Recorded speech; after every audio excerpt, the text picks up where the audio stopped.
Merci d'avoir cliqué sur la vidéo. Si mon travail te plaît, n'hésite pas à liker, partager et à t'abonner bien sûr. Et pour le reste, j'espère que la vidéo te plaira. A plus. Bonjour à toutes et à tous, c'est Steli68, j'espère que vous allez bien les amis. Aujourd'hui, le test d'un jeu qui m'a été fourni par KMLR. Je vous en remercie encore une fois. Et par la même occasion, les créateurs du jeu, qui m'ont fourni le jeu d'un jeu qui est un hommage au shoot 'em up des années 80-90.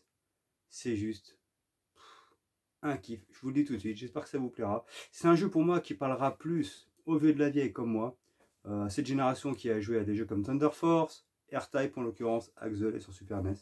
C'est parti, j'espère que ça vous plaira.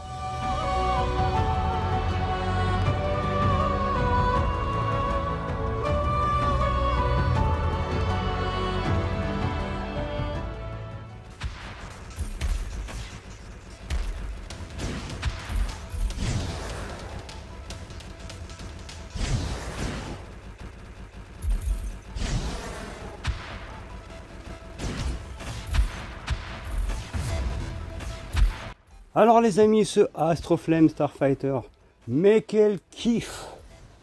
Quel kiff! Alors je pense que ce jeu vraiment va, je dis pas uniquement, mais pour la plupart va marquer et va faire plaisir aux vieux de la vieille, à ceux de ma génération qui ont grandi avec les shoot 'em up des années 80-90, comme R-Type bien entendu, comme Thunder Force. Mais est-ce que les plus jeunes adhéreront? Je ne sais pas. Quoi qu'il en soit, je suis très content. Déjà, je remercie KMLR et l'équipe du jeu en fait qui m'a fait confiance en m'envoyant le code afin justement d'en parler.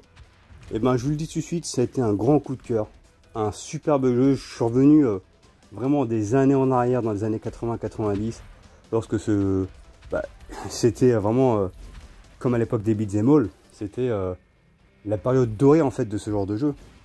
Et il y a très peu de jeux maintenant qui s'attaquent vraiment au shoot 'em up, très peu de jeux de ce genre. Et ça me fait extrêmement plaisir, en sachant que le jeu est quand même très technique, bien sûr.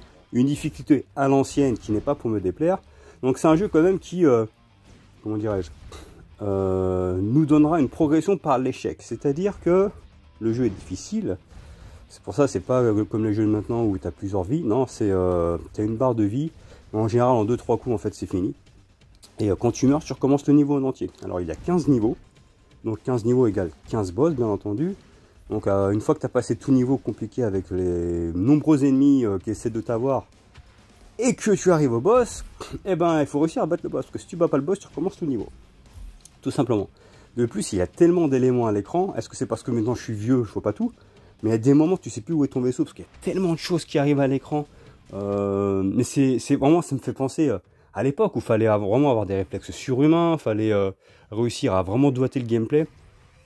Et c'était vraiment kiffant. Et là pour le coup c'est pareil, le gameplay est très bon, il est très vif, très précis.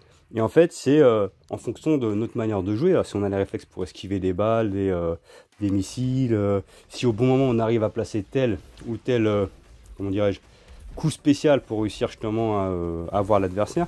Parce que le jeu a quand même comme je vous dis, c'est une progression par l'échec, mais on ne sent jamais en fait qu'on fait du surplace, on progresse tout le temps. Parce que, comme vous pouvez le voir, il y a des orbes verts à l'écran. Donc ces orbes vertes nous permettent justement, dans le menu, quand on termine le niveau, on revient en fait au menu central, on va dire. On revient dans le garage du vaisseau.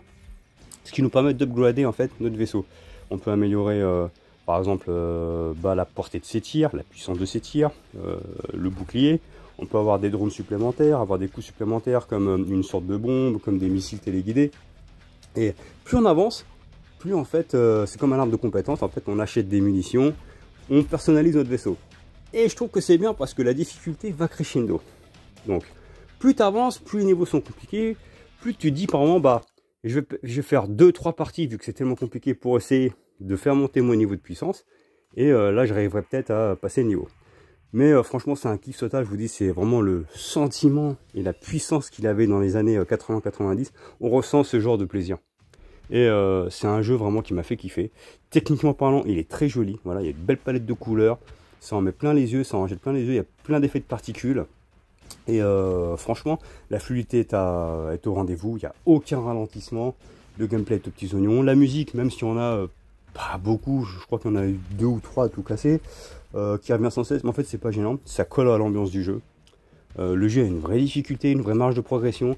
Et en fait, selon votre façon en fait, de jouer et votre manière de jouer, c'est à vous de voir si vous voulez, justement, si vous avez la patience de faire un niveau en sachant que vous allez mourir parce que les ennemis sont trop puissants, mais ça vous permet de collecter les orbes pour upgrader votre vaisseau. En gros, voilà, en gros, c'est comme si le jeu, c'est con, hein, c'est comme si c'était un Dark Souls en shoot 'em up. C'est-à-dire que progression par l'échec. Tu meurs, tu réfléchis à ce qui s'est passé, tu te rappelles d'où arrivent les ennemis, tu essaies justement d'anticiper, à te mettre à l'endroit précis avant que n'arrive. En fait, tout est question de mémoire. Mais en fait, c'est pas vraiment, je parle de Dark Souls, mais c'est tout simplement un jeu à l'ancienne, quoi. C'était les jeux qu'on avait à l'époque. Et c'est un pur kiff. Donc ce jeu, je suis très content de l'avoir eu. Merci à Kemeler, encore une fois, de m'avoir fourni la clé. Et j'ai pris un énorme plaisir. Et pour ce que j'ai ressenti, alors je vous dis, c'est mon ressentiment en tant que vieux joueur. Ça m'a fait repenser à des sentiments qu'il y avait à l'époque. Et ben moi, je vais lui mettre une note largement méritée parce que j'ai kiffé. De 18 sur 20. Voilà, c'est un jeu qui à l'achat coûte 14,99 €. Donc moi, j'ai eu la clé de la part de Kemeler, donc je suis très content. Mais pour le plaisir brut, pour la sensation, les vieux de la vieille seront ravis de retrouver un shoot 'em up à l'ancienne. Je vous dis, façon Thunder Force, façon R-Type, ben ça les vaut largement parce que c'est un pur kiff. Et quand on finit un niveau, on a ce sentiment d'accomplissement qui est vraiment kiffant. Voilà tout.